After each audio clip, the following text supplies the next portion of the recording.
28 رجب امام حسین علیہ السلام کی مدینہ سے سرزمین شہادت کی طرف روانگی کا دن۔ رسول اللہ صلی اللہ علیہ وآلہ وسلم مشرکین کی ریشہ دعائیوں کی وجہ سے مکہ سے ہجرت کر کے مدینہ آئے، پھر مجبور ہوئے تو فرزند رسول صلی اللہ علیہ وآلہ وسلم کو ان مشرکین کے منافق اولاد کی سازشوں کے بنا پر 28 رجب 60 ہجری کو مدینہ چھوڑ کر مکہ اور پھر عراق کی طرف ہجرت کرنا پڑی۔ یہ مشرکین اور منافقین کی مشرک اور منافق اولاد ہی تھی جس نے امام حسین علیہ السلام کو قتل کر کے کہا، کاش میرے بدر میں مارے گئے آبا و اجداد آج زندہ ہوتے اور میرے اس کارنامے کو دیکھ کر کہتے تیرے ہاتھ سلامت رہیں۔ یہ یزیدین کے جملات تھے۔ مدینہ سے مکہ اور عراق کی طرف امام حسین علیہ السلام کی ہجرت اسلام کے دعوے داروں کی سازشوں کا نتیجہ تھی۔ یہاں اس ہجرت کے حوالے سے اختصاراً مدینہ سے امام حسین علیہ السلام کی روانگی کا ذکر کرتے ہیں۔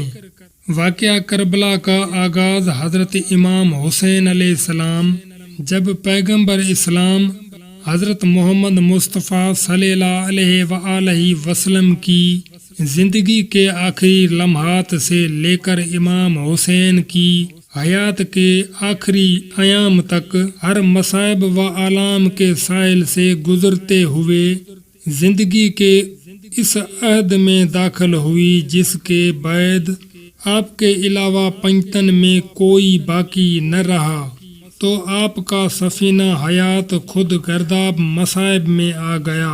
امام حسین کی شہادت کے بعد سے معاویہ کی تمام تر جد و جہد یہی رہی کہ کسی طرح امام حسین کا چراغ زندگی بھی اسی طرح گل کر دے جس طرح حضرت علی اور امام حسین کی شمع حیات بجھا چکا ہے، اور اس کے لیے وہ ہر قسم کا داؤ کرتا رہا، اور اسی کا مقصد صرف یہ تھا کہ یزید کی خلافت کے منصوبہ کو پروان چڑھائے۔ بلاخر اس نے 52 یا 56 میں 1000 کی جمعیت سمیت یزید کے لیے بیعت لینے کی غرض سے حجاز کا سفر اختیار کیا اور مدینہ منورہ پہنچا۔ وہاں امام حسین سے ملاقات ہوئی۔ اس نے بیعت یزید کا ذکر کیا۔ آپ نے صاف لفظوں میں اس کی بد کرداری کا حوالہ دے کر انکار کر دیا۔ معاویہ کو آپ کا انکار ملا تو بہت زیادہ، لیکن چند الٹے سیدھے الفاظ کہنے کے سوا کچھ اور نہ کہہ سکا۔ اس کے بعد مدینہ اور پھر مکہ میں بیعت یزید لے کر شام کو واپس چلا گیا۔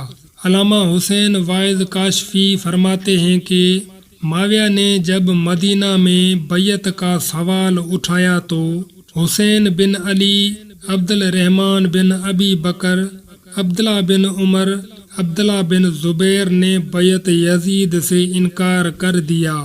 اس نے بڑی کوشش کی لیکن یہ لوگ نہ مانے، اور امام حسین کے علاوہ سب مدینہ سے چلے گئے۔ معاویہ بڑی تیزی کے ساتھ بیعت لیتا رہا، اور بقول علامہ ابن قتیبہ اس سلسلے میں اس نے سکوں میں لوگوں کے دین بھی خرید لیے۔ الغرض رجب 60 ہجری میں معاویہ رخصت سفر باندھ کر دنیا سے چلا گیا۔ یزید جو اپنے باپ کے مشن کو کامیاب کرنا ضروری سمجھتا تھا، سب سے پہلے مدینہ کی طرف متوجہ ہو گیا، اور اس نے وہاں کے والی ولید بن عقبہ کو لکھا کہ امام حسین عبد الرحمن بن ابی بکر، عبداللہ بن عمر، عبداللہ بن زبیر سے میری بیعت لے لے، اور اگر یہ انکار کریں تو ان کے سر کاٹ کر میرے پاس بھیج دے۔ ابن عقبہ نے مروان سے مشورہ کیا۔ اس نے کہا کہ سب بیعت کر لیں گے لیکن امام حسین ہرگز بیعت نہ کریں گے، اور تجھے ان کے ساتھ پوری سختی کا برتاؤ کرنا پڑے گا۔ صاحب تفسیر حسینی علامہ حسین واعظ کاشفی فرماتے ہیں کہ ولید نے ایک شخص عبد الرحمن بن عمر بن عثمان کو امام حسین اور ابن زبیر کو بلانے کے لیے بھیجا۔ قاصد جس وقت پہنچا دونوں مسجد میں محو گفتگو تھے۔ آپ نے ارشاد فرمایا کہ تم چلو ہم آتے ہیں۔ قاصد واپس چلا گیا اور یہ دونوں آپس میں بلانے کے سبب پر تبادلہ خیال کرنے لگے۔ امام حسین نے فرمایا کہ میں نے آج ایک خواب دیکھا ہے جس سے میں یہ سمجھتا ہوں کہ معاویہ نے انتقال کیا اور یہ ہمیں بیعت یزید کے لیے بلا رہا ہے۔ ابھی یہ حضرات جانے نہ پائے تھے کہ قاصد پھر آ گیا اور اس نے کہا کہ ولید آپ حضرات کے انتظار میں ہے۔ امام حسین نے فرمایا کہ جلدی کیا ہے، جا کر کہہ دو کہ ہم تھوڑی دیر میں آ جائیں گے۔ اس کے بعد امام حسین دولت سرا میں تشریف لائے اور 30 بہادروں کو ہمراہ لے کر ولید سے ملنے کا قصد فرمایا۔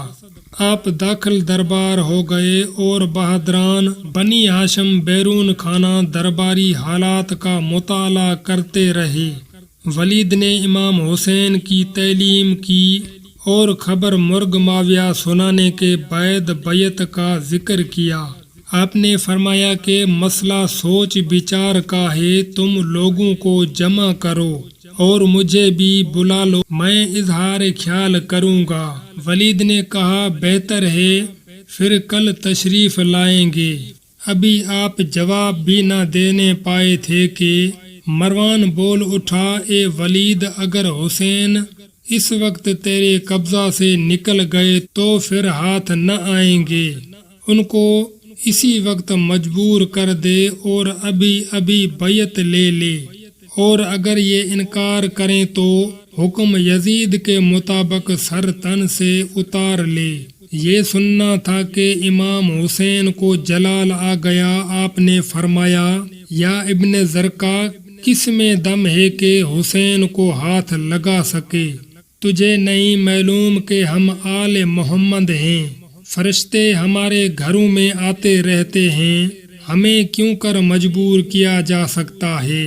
ہم یزید جیسے فاسق و فاجر اور شرابی کی بیعت کر لیں۔ امام حسین کی آواز کا بلند ہونا تھا کہ بہادران بنی ہاشم داخل دربار ہو گئے اور قریب تھا کہ زبردست ہنگامہ برپا کر دیں، لیکن امام حسین نے انہیں سمجھا بجھا کر خاموش کر دیا۔ اس کے بعد امام حسین واپس دولت سرا تشریف لے گئے۔ ولید نے سارا واقعہ یزید کو لکھ کر بھیج دیا۔ اس نے جواب میں لکھا کہ اس خط کے جواب میں امام حسین کا سر بھیج دو۔ ولید نے یزید کا خط امام حسین کے پاس بھیج کر کہلا بھیجا کہ فرزند رسول، میں یزید کے کہنے پر کسی صورت سے عمل نہیں کر سکتا، لیکن آپ کو باخبر کرتا ہوں اور بتانا چاہتا ہوں کہ یزید آپ کے خون بہانے کے در پہ ہے۔ امام حسین نے صبر کے ساتھ حالات پر غور کیا اور نانا کے روزے پر جا کر درد دل بیان فرمایا اور بے انتہا روئے۔ صبح صادق کے قریب مکان واپس آئے۔ دوسری رات کو پھر روزہ رسول پر تشریف لے گئے اور مناجات کے بعد روتے روتے سو گئے۔ جواب میں محمد مصطفیٰ کو دیکھا کہ آپ حسین کی پیشانی کا بوسہ لے رہے ہیں اور فرما رہے ہیں کہ اے نور نظر، ان قریب امت تمہیں شہید کر دے گی۔ بیٹا، تم بھوکے پیاسے ہوں گے، تم فریاد کرتے ہوں گے اور کوئی تمہاری فریاد رسی نہ کرے گا۔ امام حسین کی آنکھ کھل گئی آپ دولت سرا واپس تشریف لائے اور اپنے اعضاء کو جمع کر کے فرمانے لگے کہ اب اس کے سوا کوئی چارہ کار نہیں، میں مدینہ کو چھوڑ دوں۔ ترک وطن کا فیصلہ کرنے کے بعد روضہ امام حسن اور مزار جناب سیدہ پر تشریف لے گئے۔ بھائی سے رخصت ہوئے، ماں کو سلام کیا، قبر سے جواب سلام آیا۔ نانا کے روضہ پر رخصت آخری کے لیے تشریف لے گئے، روتے روتے سو گئے۔ سرور کائنات نے جواب میں صبر کی تلقین کی اور فرمایا، بیٹا ہم تمہارے انتظار میں ہیں۔ آپ کے ساتھ تمام مقتورات عصمت و طہارت اور چھوٹے چھوٹے بچے تھے، البتہ آپ کی ایک صاحبزادی جن کا نام فاطمہ صغریٰ تھا اور جن کی عمر اس وقت 7 سال تھی۔ بوجھ علالت شدیدہ ہمراہ نہ جا سکے۔ امام حسین نے آپ کی تیمارداری کے لیے حضرت عباس کی ماں جناب ام البنین کو مدینہ میں ہی چھوڑ دیا تھا اور کچھ فریضہ خدمت ام المومنین جناب ام سلمہ کے سپرد کر دیا تھا۔ آپ 3 شعبان 60 ہجری یوم جمعہ کو مکہ معظمہ پہنچ گئے۔ آپ کے پہنچتے ہی والی مکہ شہید ابن عاص مکہ سے بھاگ کر مدینہ چلے گئے اور وہاں سے یزید کو مکہ کے تمام حالات لکھے اور بتایا کہ لوگوں کا رجحان امام حسین کی طرف اس تیزی سے بڑھ رہا ہے جس کا جواب نہیں۔ یزید نے یہ خبر پاتے ہی مکہ میں قتل حسین کی سازش پر غور کرنا شروع کر دیا۔